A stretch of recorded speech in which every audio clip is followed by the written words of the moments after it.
Hey, loves, and welcome to It's Giving Realty podcast, the podcast that gives you all the real estate tea. We are talking everything from homeownership, commercial, land, losing your land, fighting for your land. And the reason I go this way, follow me, follow me. I know I never talked about losing and fighting for your land, but the reason I'm covering that today is because my guest is Honorable Judge Jefferson.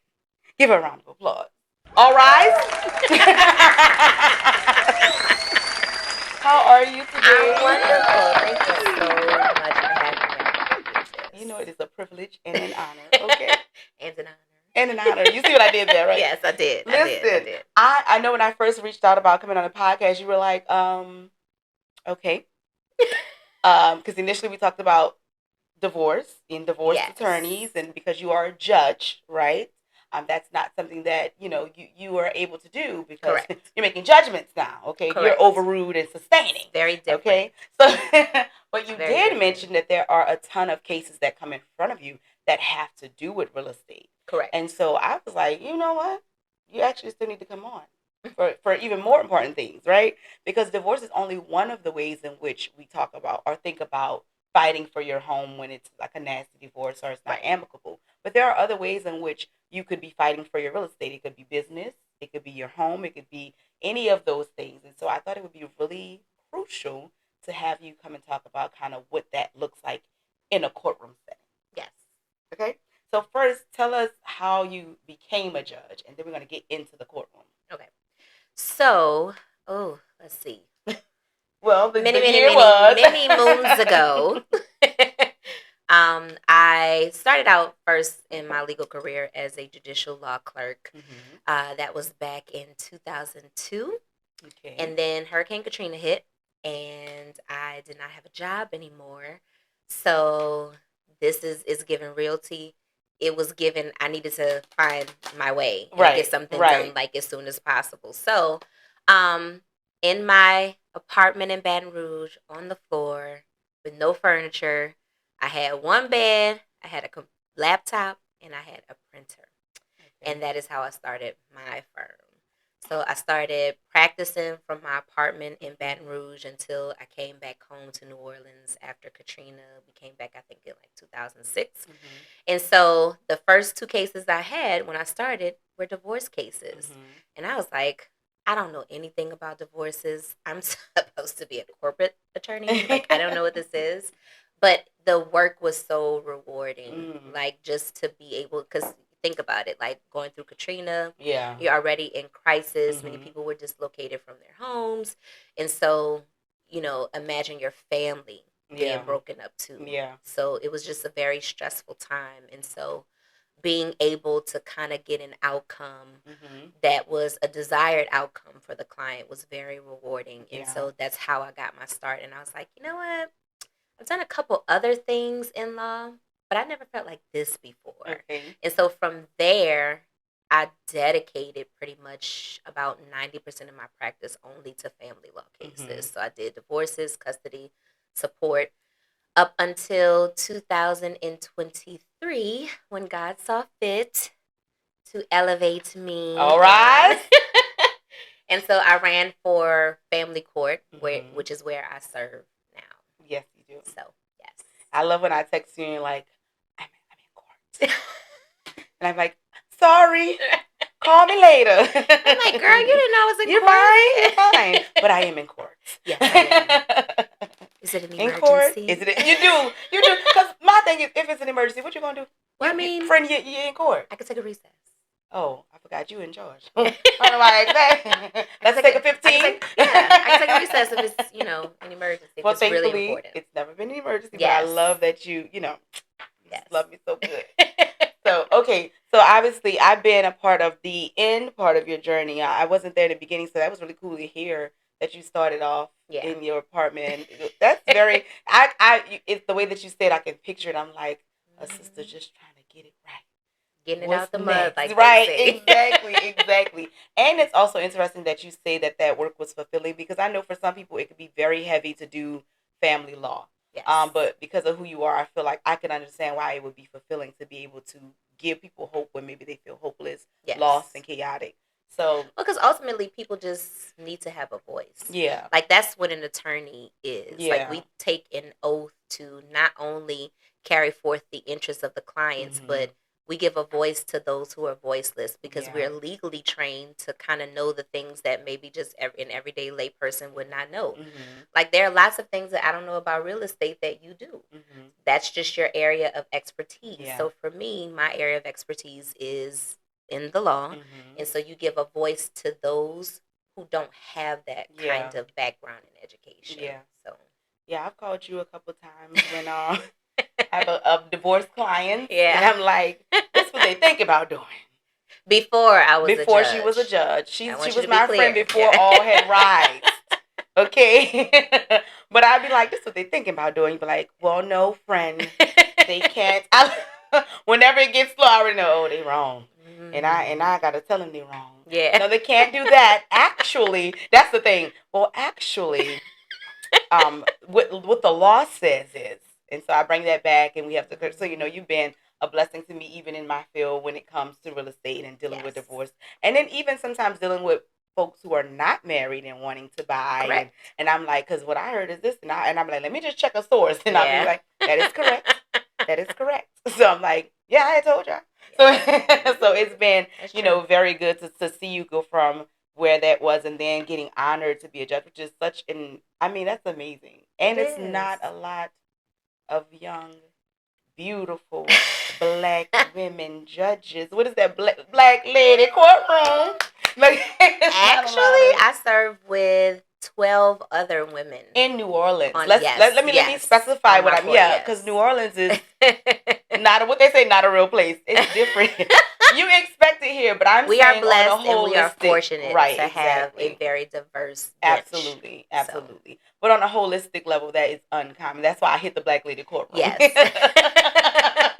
But okay, so let's get into how I wanted to dive into that when it comes to real estate. Okay. So you were telling me about like court proceedings when it comes to, let's say, like a divorce. Yes. And we're separating properties and maybe they can't come to an agreement. This is when you get involved, correct? And correct.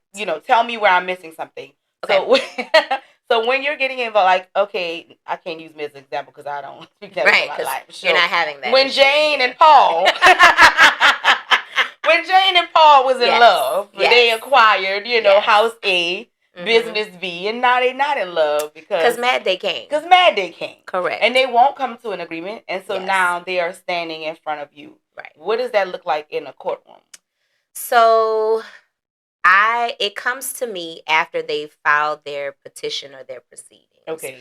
So if there's no agreement, then it can only be decided by the court. Okay. And the only way to do that is through like a court date. Okay. So I get to see them, not knowing them, except for whatever I've read in their, petition or the responsive pleadings. And so they get an opportunity to come before me to argue their positions on why they were unable to come to an agreement. You're going to give your position if you were the original filer, and then the person responding gives their position, and then I'm just there to call balls and strikes, and then I'm the tiebreaker. Yeah. On what happens from there. And you based upon the law. Based on on the law, not your opinion, not my opinion, or not my feelings, or the sob story. Because a lot of times, especially when it comes to like divorces, people want to get in front of somebody so they can give because I've been hurt, especially when it's a situation where there was maybe cheating involved or, and unfortunately that has nothing to do with the letter of the law. Right. So they think maybe if I plead all of these hurtful things that party A or party B has done, they will lean in my favor. But it has to be based upon the law. Yeah, just want to put that out there. So like once they hear all that he or she has done to me, I get everything. That's not how it works. Sorry. So you said that they had to basically do a filing. Now, is this something that their divorce attorneys are doing, or is it something that they're doing themselves, or does it? It could be vary? Both. Okay, it could be both. So we do have self-help resources across the state of Louisiana. Okay. Generally, I believe every courthouse has what is called a self-help desk. So if you're going to represent yourself, let's say by choice or by financial circumstance, then you could go to our self-help desk. There are a number of forms that can get you started. Okay. but that is not a Mm-hmm. substitute for For sound legal representation. advice. Yeah. So when we're talking I love about to look into the camera because especially when we're talking about real estate, because that can become very complicated, Mhm. and that's not something that, if you're not legally trained, can come very natural to you. Yes. And it would take a great deal of research on the part of the person who's chosen to represent themselves in that instance. Yeah. So if you find yourself in a position where you're unable to obtain legal counsel, the self-help desk is available to you, but it just may not have everything that you need when you get to division of property, which is what we'll be talking about when you're talking about real estate. Yes. And what I'm hearing, because you didn't say it, is don't do that. That's what I heard. I heard you have the right to represent yourself. You say what you're supposed to say, and I, as their favorite realtor and host, will say what I heard. It's not always it's not favorable. The best idea. Yeah. Especially when we're talking about rules of evidence, and when it gets in front of me, again, the person who's calling the balls and the strikes, I can't let you get away with not following the rules of evidence to get certain documents in for the court to consider when making a decision. Right. And so if you're unable to get it in, then even though it may exist, I can't use it to base my ruling on if it was not properly admitted through the rules of evidence. Yeah. And so that can be very hard for someone who's not a lawyer to navigate and understand. Yes. Because imagine thinking, here I am, not me. Here, Jane and Paul. Jane is representing herself, and Jane has the file. Jane has all the evidence, but Jane has not gone through proper protocol for you to consider the evidence, and she could still lose with the evidence right there with her. How devastating. Right. You know what I mean? Which is why I heard you say, don't do it. Get you some good representation, please, and thank you. Yes. Or at least, if you're not able to afford an attorney for the long haul, let's say for the life of the case, it's still not a bad idea that once you've kind of put everything together, just go talk to a lawyer so that you can at least get some legal advice. And protocol so that person can tell you, hey, you're headed in the right direction, or you might want to try this. Yeah, agreed. I think some people, like you say, can't afford it at all. Yes. And that's understandable. It happens. But some people just don't want to pay money to do it. And then it costs you more. You're losing more. Yes. I say that with real estate. I say that for people, we call them FSBOs, for sale by owner. And I don't need an agent. I'll list it myself. And most of those exactly. See what I heard? Get you some representation. Okay. Most of those listings are underpriced. They don't get the advertising and marketing that they would if I were to list it. They're not. The pictures aren't great. The documents aren't in order, and then they don't even know how to do like a purchase agreement if they get an interested buyer, or determine that the buyer is actually qualified to buy your house. Right. So now you've spent a lot of time, a lot of effort, and really you're putting yourself in a worse position. Yep. Because now you possibly have lost a potential buyer who was actually qualified. Yep, because you wanted to represent yourself. Because why would I have to pay an agent? I can do myself. Oh, okay. Right. Okay. I can play in my face if I want to too, but it most definitely makes sense to give me a makeup artist. Yeah. Hey, Russia. So you know what I'm saying? I'm just right. Sometimes you got to go ahead and delegate is what I would say. Delegation is. I have a friend that always says, "Know what's not in your bailiwick." Dramatic pause. Yes. Know what's not in your bailiwick. Period. Yeah. So when you and I were talking, and you kind of mentioned the court proceedings after we got past the fact that you could not give us any legal advice anymore. But you did refer me to someone I could call, so I forgave you. Before I was a judge. I already said. Oh, she's covering. I just have to make it clear herself. Sorry. Okay. There was a time when. But no, once I called you and you told me what you do witness, and I felt like, oh my God, it's so important for them to know that. Yes. I think for me, in general, I want my audience to know that they are not in control of what happens to their stuff if they can't come to an agreement. I think that was the biggest thing for me, right? Yeah. If Jane and Paul are not getting along, both of them may be like, oh, well, I'll see you in court. But now both of them have lost control when they could have just kind of, give a little, take a little, and came to a middle ground. Yeah. So here we are now. We're both fighting for it, and now the judge is in control. And you told me you can do as much as, like, there's been times when I've been called to be an agent because they couldn't get it together. Correct. So what is the term you use when you say you have to call somebody and give them a point? So the court has the authority to appoint an expert. Okay. So we can appoint different experts. Mm-hmm. We can appoint an expert that might conduct an appraisal of the property. Because Pause.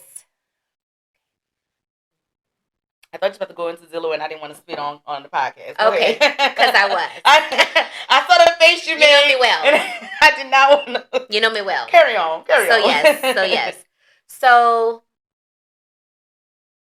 while Zillow is, great to give you some direction, it is not a sufficient replacement for an appraisal that has been conducted by someone who is licensed and qualified to issue that appraisal. So why is an appraisal important? Mm-hmm.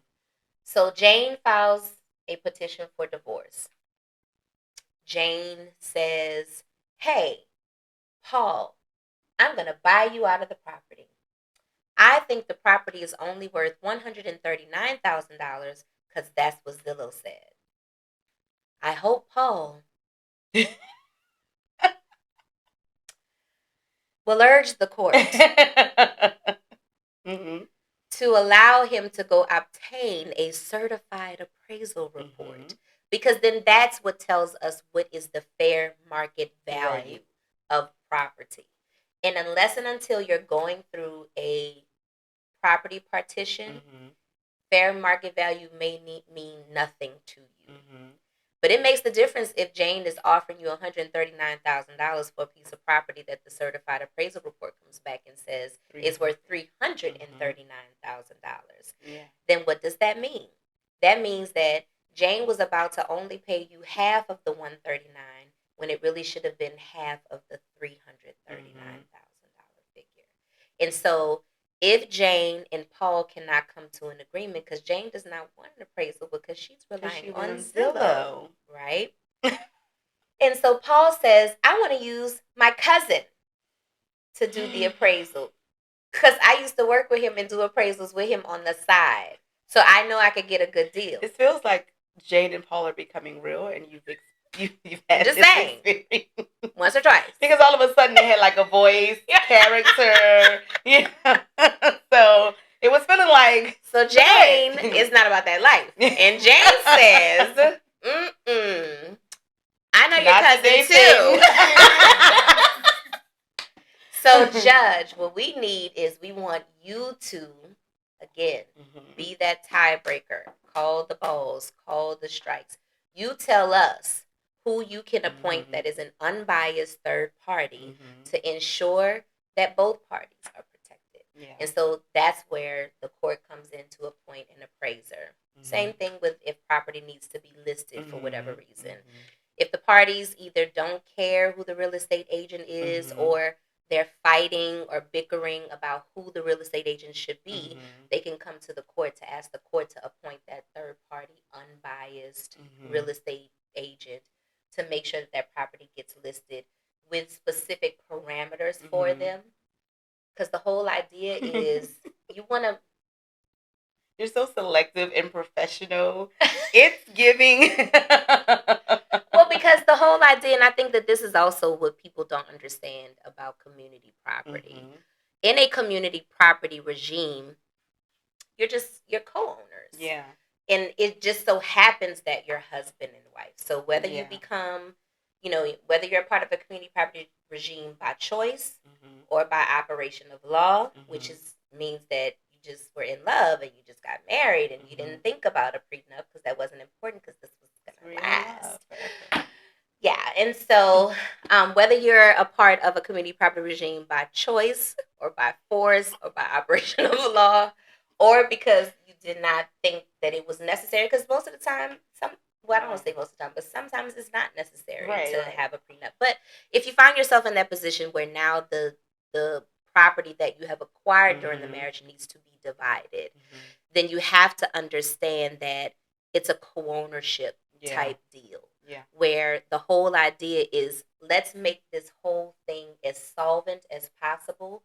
Let's cut down on how much debt we need to pay to the creditors that we may have, so that we both can walk away in the best position possible. Yeah. So sometimes it's important for the court to appoint that real estate agent, so that that agent can list the property for what it's really worth, and then also kind of give that advice to the sellers, even if they don't listen. Even if they don't listen. But I'm going to tell you, if you want to maximize the amount of profit that you walk away with, maybe you got to do this list of items to get it done, right? Court comes in play with that too. Yeah. Because whoever's living in the house, the court may have to decide who's going to be responsible for the repairs to get the property in the best position possible to be listed and sold. Yeah. So. Yeah, it's a lot. It is. It's a lot. It is. It's a lot to consider when you are joining forces, whether marriage or not married, because you could be unmarried and own together, and now we're figuring out how to divvy it up. And even in business, I've had clients who own commercial property, right? And I've had no name put on there, but I've had a client who was it Jane and Paul? Yes, it was. Okay. Jane and Paul. Jane said Jane is not leaving Paul because the business is making a lot of money, and Jane feels like she's built the business, and Paul will get half of that. And so right now, Jane takes all the money from the business because Paul allows it, because Jane's been the one doing the business. But if they were to separate, Jane is fully aware that Paul gonna fight her for that. So she's just, no matter how much was put into exactly. It. So Jane just with Paul to keep her business.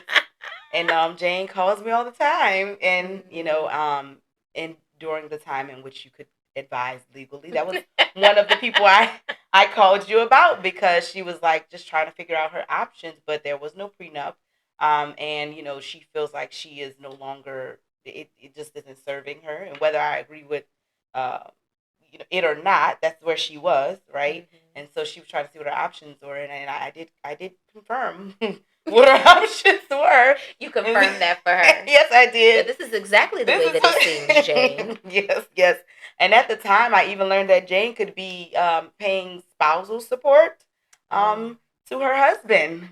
And Jane was not happy about that. So, yeah, that's Jane, always a possibility. Yeah, too. Jane and Paul are still rocking. I don't know about strong, but they're still rocking. And Jane just travels a lot, too. Well, that sounds like a business decision that Jane has made. Well, that's what she said.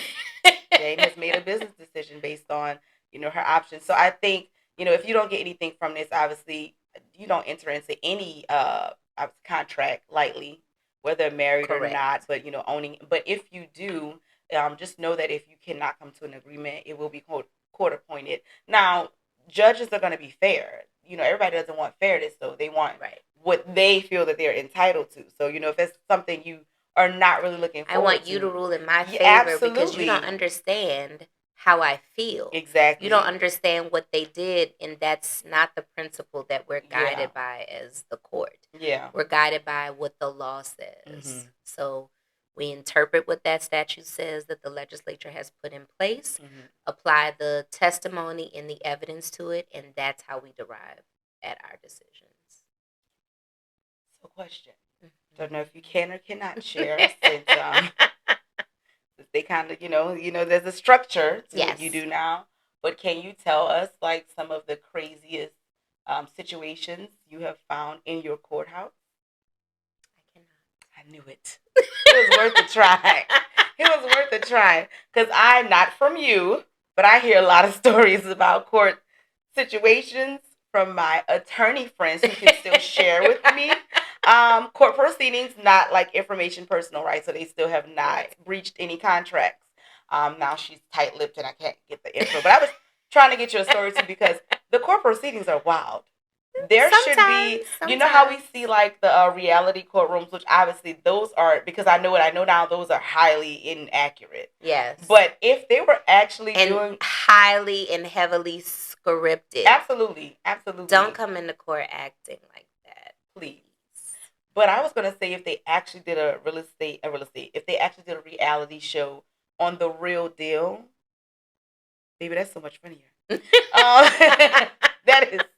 That is much funnier. So, okay, I mean, it's fine that you can't share whatever because somebody done banged the gavel and, took an oath and, blah, blah, blah, and all of this. All of that. All this very important stuff.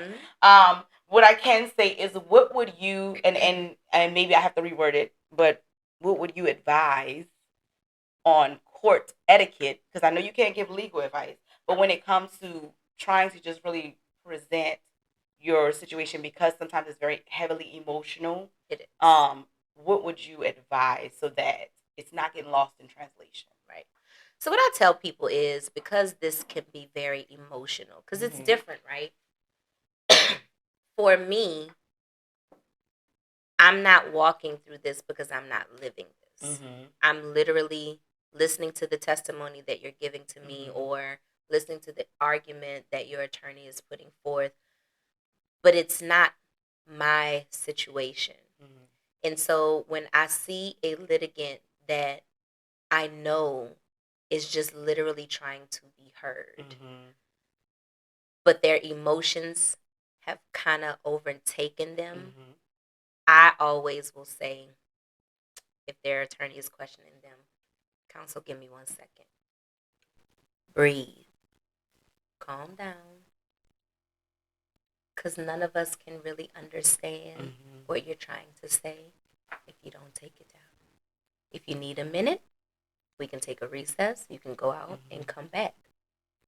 Because the whole point is that this is the only time, let's say if this hearing is 30 minutes or if this hearing is an hour, how can you fit your entire life story or your struggle into that small, condensed amount of time? Court, I think we need to all, as judges, understand, can be extremely overwhelming. It's not for us, because as lawyers, that's what we do every day. So the courtroom is not a stranger to us. But for someone who already comes in intimidated by the entire process, add that to the emotions that they're already experiencing. So I just always tell them, take a minute, calm down, breathe. If you need a minute, you can take a recess and you can come back. Because you just need to be heard. Yeah. So that's what I say. Well, I don't object to that. I sustain exactly. You sustain that? So I love that. No, really, I appreciate you sitting down with me. I wish I had a gavel so I could, but no, I really do. And I also appreciate you even mentioning it when I called you to say, hey, I'm doing, a real estate podcast and I want to talk about all aspects. And you were like, well, there are a lot of people coming in the courtroom, dealing with real estate. So I want to thank you for mentioning that, because I don't think that's something that we consider. And obviously no one wants to be on that side of things, right? But sometimes that is the reality. And I want my audiences to be in the best position to be in the best position. Yes. You know what I'm saying? Yes. So I'm going to do a quick game before we wrap it up. Okay. It's nothing legal, okay?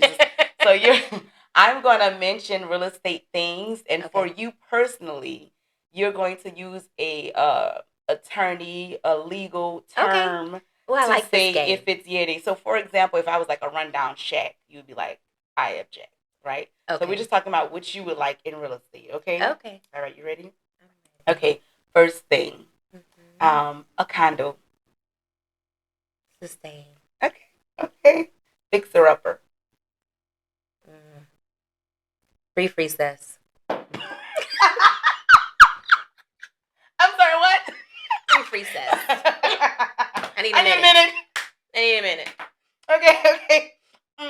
Okay, let's see. Oh, luxury home. Valuation.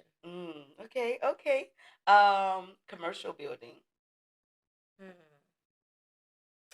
Appointment of an administrator. Now she's showing off. What's an appointment of an administrator? What are they appointing? And who's the administration? I mean, they may need to administer something. You know what? I'm not drinking white straw. I'll wait till we off there. Okay. What about a piece of land? Conveyances. Okay. All right. Let me think of one more. A multifamily, fully leased, with all tenants that pay on time. Sustained. And please add that to your detailed descriptive list. Thank you so much. You're welcome. You know what? We might have to come back just to play the game. Because first of all, why you got to be giving me these terms that's just fitting everything that I said? I didn't know the game would work like that. I liked it. I love this game. This is a fun game. Now I got to come up with more real estate situations. Okay. So that we can get some. And then you guys are learning legal terms. Yes. You didn't know about, you probably knew about sustain and overrule because we hit it in the courtroom. But you didn't know about the appointment of administration. You probably ain't did a conveyance in ever, So you guys go ahead and do your legal research. Yes. Make sure your contracts are tight. That's right. If you are going to represent yourself, so you shouldn't, make sure you do your research and at least consult someone so that you can put your best foot forward. Who does know? Yes, that's right. And can tell you whether you're going left or whether you're going right, or whether you're in the right direction. That's right. Thank you, Judge Jefferson. You're welcome. My friend. My love. Okay, make sure you guys continue to tune in, and you already know what to do. You're going to DM us at It's Giving Realty Podcast on IG or TikTok. Subscribe to our YouTube channel, It's Giving Realty Podcast, or send us an email at stylist@realestatewithstyle.org and tell us, what are you loving? What are you needing to see more of? What are you curious about? What do you have questions about? We want to be a resource to and for you so that you are living your best real estate journey life. Okay? Till next time. Cheers. Bang the gavel.